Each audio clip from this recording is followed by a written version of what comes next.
आप देखेंगे एक फैंटेसी एडवेंचर मूवी की कहानी। यूरोप की लोक कथाओं पर आधारित इस फिल्म की कहानी काफी मजेदार है और इसका अंत देखकर आप लोगों का दिल खुश हो जाएगा, इसलिए वीडियो को पूरा आखिरी तक जरूर देखें। तो चलिए अब कहानी शुरू करते हैं। फिल्म की शुरुआत में आज से कई सालों पहले एरागोन राज्य का एक गाँव दिखाया जाता है के का जन्म होता है। दाई बच्चे के माता पिता से बताती है कि इस बच्चे के शरीर पर सौभाग्य का चिन्ह है और ये बच्चा बहुत ही भाग्यशाली होगा। भाग्य इसका हमेशा साथ देगा और इसे हर खतरे और मुसीबत से बचाएगा। ये सुनकर बच्चे के माता पिता बहुत खुश होते हैं और दाई से पूछते हैं क्या सच में? दाई कहती है हाँ, ये इतना भाग्यशाली है कि इसकी शादी एक राजकुमारी से होगी। फिर घर से बाहर निकलकर दाई ये बात गाँव की कुछ औरतों से बताती है तो उनके जरिए ये बात आग की तरह पूरे गाँव में फैल जाती है। इसी दौरान जब ये खबर गांव के पास से गुजर रहे राजा के गुप्तचर को पता चलती है तो राजा को इस बात की सूचना देने के लिए महल की तरफ निकल पड़ता है। अगले सीन में राजा का महल दिखाया जाता है जहां राजा माइकल अपनी प्रयोगशाला में कई सालों से सोना बनाने की कोशिश कर रहे होते हैं। इस दौरान गुप्तचर महल में पहुंचकर भाग्यशाली बच्चे की सूचना मंत्री को देता है तो मंत्री राजा की प्रयोगशाला में जाता है। वहाँ शोध में लगा राजा मंत्री से कहता है प्राचीन यूनान से लेकर मिस्र तक सभी को धातुओं को सोने में बदलने की कला का ज्ञान था और मैं सब कुछ छोड़कर इतने सालों से सोना बनाने वाला रसायन बनाने की कोशिश कर रहा हूँ। आखिर हर बार मेरा प्रयोग फेल क्यों हो जाता है? मंत्री कहता है पता नहीं महाराज। इसी दौरान राजा की इकलौती बेटी इसाबेल वहाँ आती है। इसाबेल की माँ बहुत पहले ही मर चुकी होती है और राजा अपना ज्यादातर वक्त शोध में ही बिताया करते थे, इसलिए अकेली रहने की वजह से इसाबेल गुमसुम रहती थी। वो राजा से कहती है कि आप मेरे साथ खेलेंगे? राजा उसे गोद में उठाकर उससे कहते हैं एक बार मुझे सोना बनाने की विधि पता चल जाए फिर मैं तुम्हें ज्यादा से ज्यादा वक्त देने की कोशिश करूंगा। वहाँ खड़ा मंत्री राजा से बताता है महाराज, गुप्तचर की सूचना के अनुसार गांव में माली के घर एक ऐसे भाग्यशाली बच्चे का जन्म हुआ है जो बड़ा होकर राजकुमारी से शादी करेगा। ये सुनकर राजा चौंक जाते हैं और तुरंत घोड़े पर सवार होकर मंत्री के साथ गांव के लिए निकल पड़ते हैं। माली के घर पहुंचकर वो उस बच्चे को देखते हैं और उसके पिता से कहते हैं अगर ये बच्चा इतना भाग्यशाली है तो इसकी परवरिश और शिक्षा दीक्षा भी विशेष होनी चाहिए, इसलिए आप इसे मुझे सौंप दें, मैं इसको महल में रखूंगा। माली और मालिन इस बात के लिए तैयार नहीं होते तो राजा उनसे कहते हैं मेरे भी एक बेटी है, ये उसके साथ ही पलेगा बढ़ेगा। ये सुनकर मालिन माली से कहती है शायद हमारे भाग्यशाली बच्चे की किस्मत में यही लिखा हो। आखिरकार वो दोनों अपना बच्चा राजा को सौंप देते हैं। इसके बदले राजा उन्हें कुछ चांदी के सिक्के देता है और मंत्री के साथ बच्चा लेकर वहाँ से वापस महल की ओर लौटने लगते हैं। लेकिन रास्ते में वो जंगल के पास मौजूद झरने के किनारे रुकते हैं और टोकरी सहित बच्चे को नदी में डालते हुए कहते हैं लोगों ने ये सोच भी कैसे लिया कि एक माली का लड़का बड़े होकर मेरी इकलौती बेटी से शादी करेगा। अब ना ये जिंदा रहेगा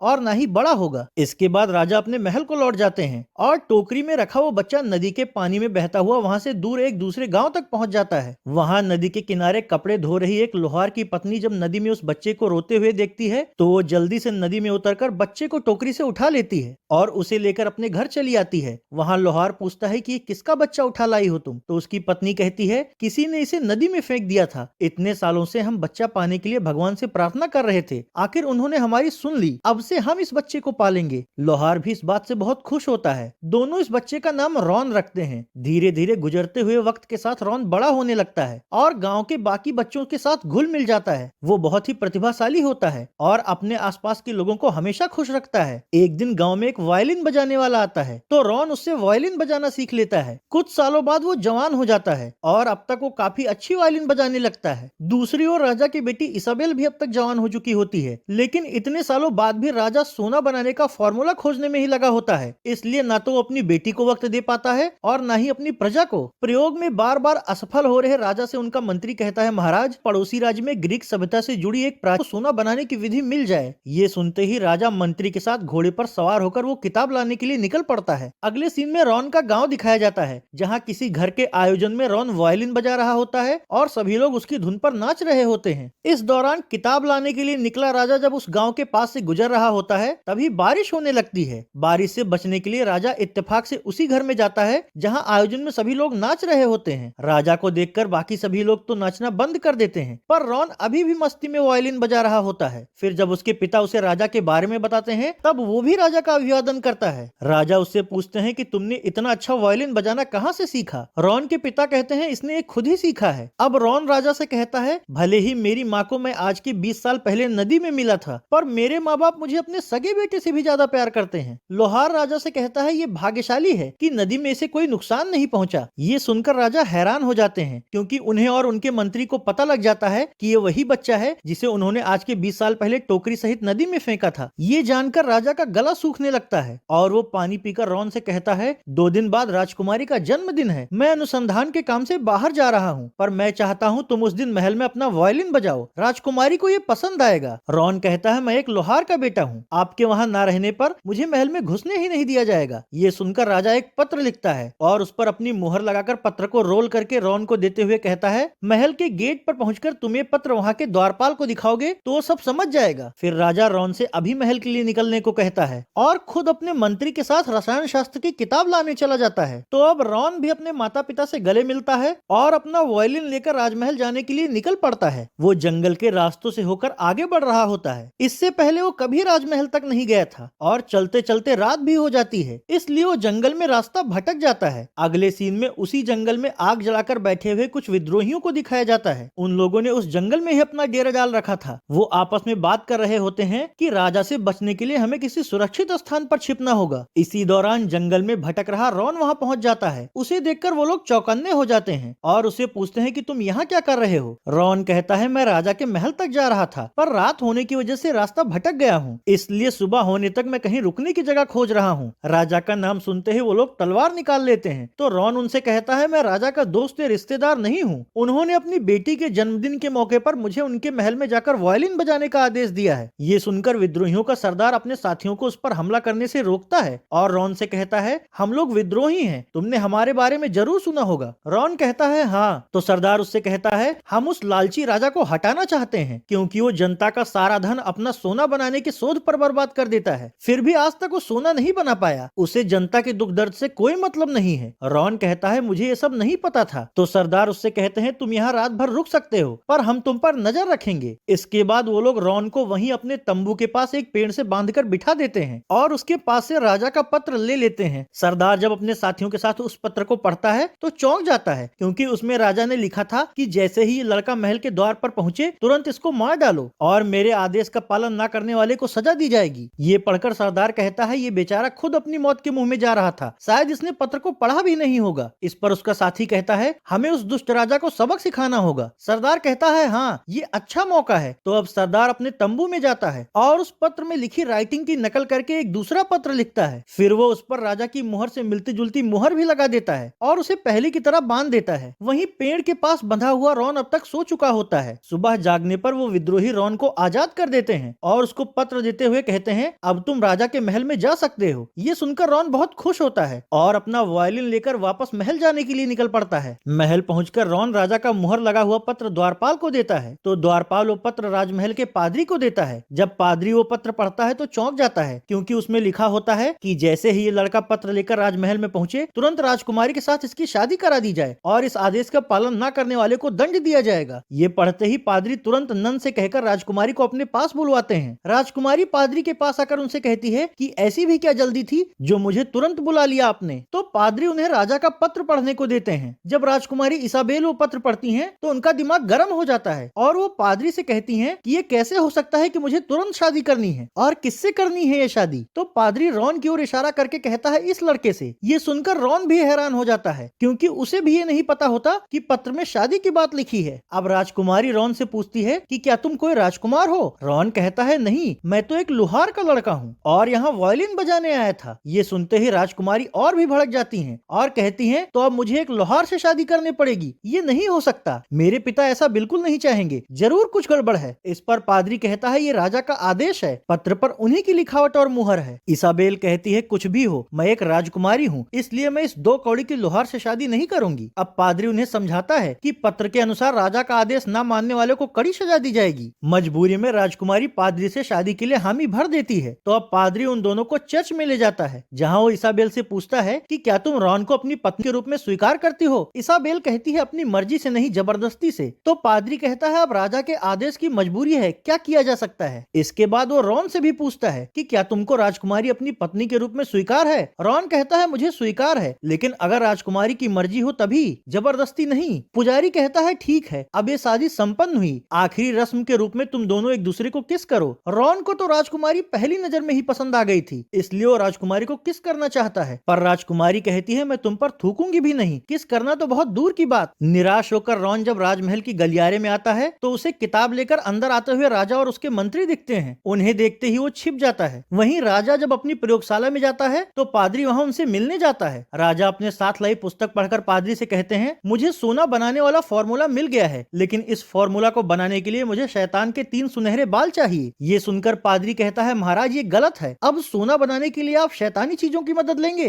राजा कहता है सही गलत कुछ नहीं होता। तो पादरी उनसे कहता है मैं आपको यहाँ ये बताने के लिए आया था कि आपने पत्र देकर जिस लोहार के लड़के को यहाँ भेजा था मैंने उसकी शादी राजकुमारी से करा दी है। राजा कहते हैं ये क्या बकवास कर रहे हो तुम। पादरी कहता है महाराज पत्र में जो लिखा था मैंने वही किया, उस पर आपकी लिखावट और मुहर भी थी। ये सब जानकर राजा गुस्से से भर जाता है और रॉन को अपने कमरे में बुलाकर उससे कहता है तुमने जाली पत्र लिखकर मेरी बेटी से शादी की है, इसके लिए तुम्हें कठोर सजा मिलेगी। रॉन कहता है महाराज मैंने कोई जाली पत्र नहीं लिखा, पर अब जब मेरी शादी राजकुमारी से हो गई है तो मैं आपको बताना चाहता हूँ कि मुझे वो पसंद है और मुझे उससे प्यार हो गया है। इससे राजा और भी ज्यादा भड़क जाता है, लेकिन वो रॉन को रास्ते से हटाने और सोना बनाने का फॉर्मूला पूरा करने के लिए एक चाल चलते हुए रॉन से कहता है कि अगर तुम सच में चाहते हो कि मैं इस शादी को मंजूरी दे दूं और मेरी बेटी तुम्हारी पत्नी बन जाए तो तुम्हें मेरे लिए शैतान के 3 सुनहरे बाल लाने होंगे। ये सुनकर रॉन कहता है शैतान के बाल लाने के लिए मुझे नर्क जाना पड़ेगा और वहां जाने के बाद कोई वापस नहीं लौट पाता। इस पर राजा कहते हैं एक बार तुम्हारे असली माता पिता ने दावा किया था कि तुम बहुत भाग्यशाली हो, तो यही वक्त है तुम्हारी किस्मत को आजमाने का। राजा की बात सुनकर रॉन हैरान हो जाता है और उनसे पूछता है कि क्या आप मेरे असली माता पिता को जानते हैं। राजा उनसे झूठ बोलते हुए कहते हैं हाँ, चांदी के कुछ सिक्कों के लिए उन्होंने तुम्हें किसी को बेच दिया था। ये जानकर रॉन बहुत दुखी हो जाता है। अगले दिन उसे शैतान का बाल लाने जाना था, इसलिए आज रात वो महल में ही रुकता है और अपनी वायलिन पर दुख भरा संगीत बजाने लगता है। वहीं ऊपर अपने कमरे की खिड़की के पास खड़ी राजकुमारी उससे कहती है तुम इस शादी से खुश हो, फिर ये गम का संगीत क्यों बजा रहे हो। रॉन कहता है मेरा दिल टूट गया है और कल राजा मुझे यहाँ से भेज रहे हैं, फिर शायद ही मैं कभी वापस लौट पाऊँ। राजकुमारी पूछती है कहाँ भेज रहे हैं वो तुम्हें। रॉन कहता है वो जहाँ भी भेजे मैं जाऊंगा, क्योंकि अब मेरे अंदर ना तो कोई खुशी है और ना ही प्यार, और आप भी शादी के बंधन से आजाद हो। ये सुनकर राजकुमारी को रॉन की फिक्र होने लगती है और वो अपने पिता के पास जाकर उनसे पूछती है कि कल आप उसे कहाँ भेज रहे हैं। राजा कहते हैं सोने का फॉर्मूला बनाने के लिए शैतान के सुनहरे बाल लाने। इस पर राजकुमारी कहती है सोने के लालच ने आपका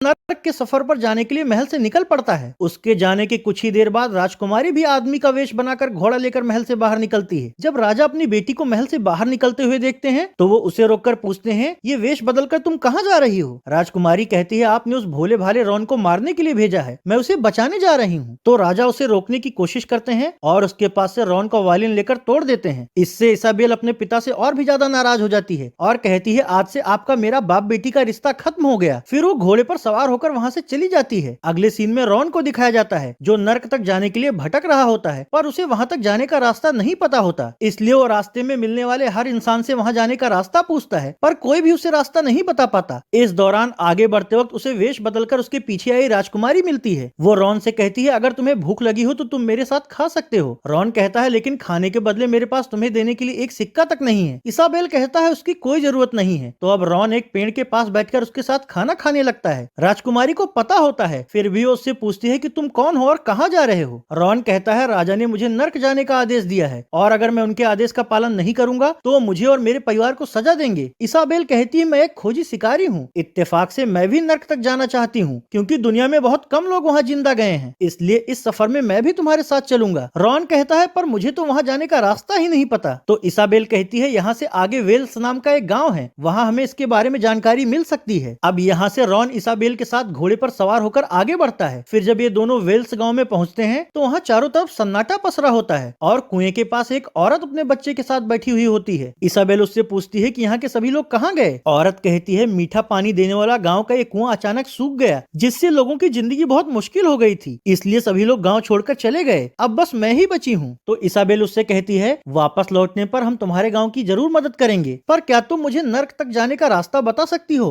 वो औरत कहती है मुझे तो नहीं पता, लेकिन यहाँ से पूर्व दिशा में जाने पर तुम्हें एक सुनहरे सेब का पेड़ मिलेगा। वहाँ एक बुद्धिमान आदमी रहता है, वो एक बार नर्क की यात्रा पर जा चुका है। ये जानकारी मिलने के बाद घोड़े पर सवार इसाबेल रॉन के साथ पूर्व दिशा की ओर आगे बढ़ती है। कुछ दूर चलने के बाद ये दोनों आराम करने के लिए एक जगह रुकते हैं। वहाँ इसाबेल रॉन से कहती है, जो राजा तुम्हें नर्क भेज रहा है उसकी बेटी कैसी है? रॉन कहता है, वो घमंडी और मतलबी है। अपने बारे में सुनकर राजकुमारी को बहुत बुरा लगता है और वो घोड़े से उतर जाती है, लेकिन खुद को संभालते हुए वो रॉन से कहती है, फिर तो तुम उससे नफरत करते होगे। रॉन कहता है, नहीं, मैं उसे पसंद करता हूँ और उससे प्यार भी करता हूँ। ये सुनकर इसाबेल खुश हो जाती है और उसे भी रॉन से प्यार हो जाता है, लेकिन अब भी वो रॉन से अपनी असलियत नहीं बताती। यहाँ से आगे बढ़ने पर इन दोनों को एक सूखे हुए पेड़ के पास कुछ लोग पूजा करते हुए दिखते हैं। रॉन घोड़े से उतरकर उनसे पूछता है, यहाँ सुनहरे सेब का पेड़ कहाँ है? तो वहाँ खड़ा एक आदमी उसे बताता है, यही है वो पेड़, पर ये किसी बुरी शक्ति के प्रभाव से सूख गया है, इसलिए हम लोग पूजा कर रहे हैं ताकि ये फिर से हरा भरा हो जाए। रॉन कहता है, हमने सुना है यहाँ कोई आदमी है जिसे नर्क का रास्ता पता है। ये सुनकर वहाँ खड़ा एक बुजुर्ग आदमी उससे कहता है, मुझे पता है, वहाँ से कोई जिंदा नहीं लौटता। मैं बच गया क्योंकि मैं अंदर नहीं गया था, पर फिर भी अगर तुम जाना चाहते हो तो यहाँ से सीधा जाओ। वहाँ तुम्हें जंगल के बीचों बीच एक बड़ा ओक का पेड़ दिखेगा। वहाँ से 6 रास्ते जाते हैं, पर 7वां रास्ता गुप्त है। अगर वो रास्ता तुम्हें मिल जाए तो तुम नरक तक जा सकते हो। ये जानकारी पाकर ये दोनों यहाँ से फिर से आगे बढ़ते हैं और चलते चलते विशाल ओक बुजुर्ग ने बताया था, वहाँ उन दोनों को सिर्फ 6 ही रास्ते नजर आते हैं। लेकिन क्योंकि रॉन भाग्यशाली होता है, वो 7वां रास्ता खोजने के लिए जब पेड़ पर चढ़ता है तो उसका पैर फिसल जाता है और वो पेड़ के अंदर बने खो के जरिए सरकता हुआ नर्क तक ले जाने वाली नदी के पास पहुंच जाता है। दरअसल वो खो ही 7वां रास्ता होता है। ये जानकर इसाबेल भी खो के जरिए रॉन के पास आ जाती है। रॉन उसे बताता है कि ये नदी इंसानों की दुनिया और नर्क के बीच मौजूद है। तभी नर्क की दुनिया तक ले जाने वाला नाविक अपनी नाव लेकर उन दोनों के पास आता है। अब रॉन इसाबेल से कहता है, दोस्त, मुझे यहाँ से अकेले ही जाना होगा क्योंकि यहाँ से वो सिर्फ एक ही आदमी को ले जाएगा। इसके बाद रॉन नाव पर सवार हो जाता है और नाविक नाव चलाने लगता है। सफर के दौरान रॉन नाविक से पूछता है कि तुम कितने सालों से ये काम कर रहे हो? नाविक कहता है, अनंत काल से, पर मैं कभी इससे मुक्त नहीं हो पाता। रॉन कहता है, लौटकर मैं इस समस्या का समाधान करने की कोशिश करूंगा। तो नाविक उससे कहता है, उधर से कोई वापस नहीं लौटता। कुछ देर बाद उतार देता है और रॉन उस गुफा के अंदर जाता है। गुफा के अंदर शैतान का महल होता है। वहाँ शैतान की माँ जब रॉन को देखती है तो पूछती है, तुम कौन हो और यहाँ कैसे आ गए? रॉन उन्हें अपना नाम बताता है और कहता है, मुझे शैतान से मिलना है। तो शैतान की माँ उससे कहती है कि वो तो अभी यहाँ नहीं है। फिर वो वहाँ का रजिस्टर चेक करके रॉन से कहती है, आज यहाँ आने वालों में तुम्हारा नाम तो दर्ज ही नहीं है। रॉन कहता है, ऐसा इसलिए है क्योंकि मैं यहाँ अपनी मर्जी से आया हूँ। ये सुनकर शैतान की माँ बहुत हैरान होती है और कहती है, नर्क में शैतान के पास अपनी मर्जी से आने की बेवकूफी कौन करता है? तो रॉन उन्हें पूरी बात बताते हुए कहता है, राजकुमारी को पाने और राजा के दंड से बचने के लिए मुझे शैतान के 3 बाल लेने के लिए यहाँ आना पड़ा। बुढ़िया कहती है, अगर तुम प्यार के लिए यहाँ आए हो तो मैं तुम्हारी मदद करूंगी। लेकिन तभी शैतान इसाबेल को लेकर गुफा में प्रवेश करता है। इसकी आहट होते ही बुढ़िया रॉन को एक संदूक में छिपा देती है। अब तक शैतान अपनी माँ के पास आ जाता है और उनसे कहता है, ये आदमी मुझे नर्क की नदी के किनारे मिला, पता नहीं कैसे ये इस दुनिया में दाखिल हो गया। बुढ़िया कहती है, मुझे तो ये एक लड़की लग रही है। ये कहकर वो इसाबेल के सर की टोपी हटा देती है। तो अब शैतान भी उसकी नकली मोछ निकाल देता है। संदूक में छिपकर ये सब देख रहे रॉन को जब पता चलता है कि वो राजकुमारी है तो बहुत खुश होता है। लेकिन इस दौरान शैतान इसाबेल का गला दबाने लगता है। तो बुढ़िया उसे रोकते हुए कहती है, मारना तुम्हारा काम नहीं है। दरअसल बुढ़िया समझ गई थी कि ये वही लड़की है जिसे रॉन प्यार करता है। शैतान काफी थका हुआ होता है, इसलिए वो बैठ जाता है और उसकी माँ उसका सिर सहलाने लगती है। अब इसाबेल शैतान से कहती है, एक गाँव के कुएं का मीठा पानी सूख गया है और एक दूसरे गाँव के सुनहरे सेब का पेड़ मुरझा गया है तथा यहाँ का नाविक अनंत काल से मुक्त नहीं हुआ है। ये सब तुम्हारा ही शैतानी काम है ना? शैतान कहता है, हाँ, तुम काफी बुद्धिमान लगती हो जो मेरे कामों को इतनी आसानी से पहचान गई। मैंने ही गाँव के कुएं में नर्क का एक मेंढक रखा था, उसने सारा पानी पी लिया, लेकिन किसी को नहीं पता कि कुएं से उस मेंढक को बाहर निकालते ही पानी वापस आ जाएगा। अब इसाबेल शैतान से बाकी समस्याओं का समाधान जानने के लिए उसे अपने बातों में उलझाते हुए कहती है कि तुमने सेब के पेड़ और नाविक के लिए भी ऐसा ही कुछ किया होगा। शैतान कहता है, हाँ, सेब के पेड़ के ऊपर के हिस्से में मैंने बुराई भर दी थी, लोगों को बस उसके ऊपर के हिस्से को काटना होगा। जब शैतान ये सब बता रहा होता है, उसी दौरान मौका देखकर उसकी माँ उसके सर से 2 सुनहरे बाल तोड़ने में कामयाब रहती है। वहीं इस बात से अनजान शैतान इसाबेल से कहता है, मैं अब तुम्हें यहीं रखूंगा ताकि तुम मुझे दुनिया से प्यार खत्म करने का कोई तरीका बता सको। इसाबेल कहती है, मैं यहाँ तभी रुकूंगी जब तुम मुझे ये भी बताओ कि नाविक मुक्त क्यों नहीं हुआ। शैतान कहता है, उसके लिए उसे किसी बुरी नियत वाले को दोनों हाथों में पतवार को देकर उसे जोर से दबाना होगा। ये कहकर शैतान जैसे ही इसाबेल को अपने पास बिठाता है, इत्तेफाक से उसे नींद आ जाती है। मौका देखकर बुढ़िया रॉन को संदूक से बाहर निकालती है और शैतान के सर से तीसरा बाल तोड़कर भी रॉन को दे देती है। लेकिन बाल तोड़ने से शैतान जाग जाता है। बचने के लिए इसलिए रॉन इसाबेल के साथ वहाँ से भागता है और शैतान उसका पीछा करने की कोशिश करता है, पर बुढ़िया उसे लात मारकर गिरा देती है, जिससे रॉन और इसाबेल गुफा से बाहर निकलने में कामयाब हो जाते हैं। अब वो दोनों नाविक से उन्हें उस पार ले चलने को कहते हैं, तो नाविक कहता है मैं कभी किसी को उस पार नहीं ले गया। रॉन कहता है अगर तुम हमें उस पार ले चलोगे तो हम तुम्हें मुक्त होने का तरीका बता सकते हैं। ये सुनकर नाविक उन दोनों को नाव पर चढ़ाकर नाव को आगे बढ़ाने लगता है। अब तक शैतान भी गुफा के द्वार पर आ जाता है और वो नाविक को वापस आने का आदेश देता है, पर मुक्ति के लिए नाविक वापस नहीं आता। नाव में सवार होकर दूसरी तरफ जाते वक्त रॉन नाविक से कहता है जब भी तुम पतवार को किसी बुरे आदमी को दोनों हाथों में देकर दबाओगे तब तुम मुक्त हो जाओगे। थोड़ी देर बाद नाविक उन दोनों को नदी के किनारे पहुंचा देता है, लेकिन लालची राजा वहाँ पहले से ही मौजूद होता है। वो रॉन से कहता है हर बार तुम भाग्य से बच जाते हो, पर इस बार मैं खुद तुम्हें मारूंगा। ये कहकर वो अपनी तलवार निकाल लेता है। मौका देखकर नाविक राजा को दोनों हाथों में अपनी पतवार पकड़ा देता है, जिससे बुरी नियत का होने की वजह से राजा नया नाविक बन जाता है और पुराना नाविक मुक्त होकर इंसान बन जाता है। वहाँ से वापस आकर इसाबेल दोनों गाँव वालों को उनकी समस्या का समाधान बता देती है। अब एक गाँव वाले कुएं से मेंढक निकाल देते हैं, जिससे कुएं में पानी वापस आ जाता है, और दूसरे गाँव वाले सेब के पेड़ के ऊपर का हिस्सा काट देते हैं, जिससे कुछ दिनों में पेड़ फिर से हरा भरा हो जाता है। महल लौटकर रॉन वहाँ का राजा बन जाता है और ये दोनों शैतान का बाल हवा में उड़ा देते हैं। इस तरह फैंटेसी एडवेंचर मूवी ही खत्म हो जाती है।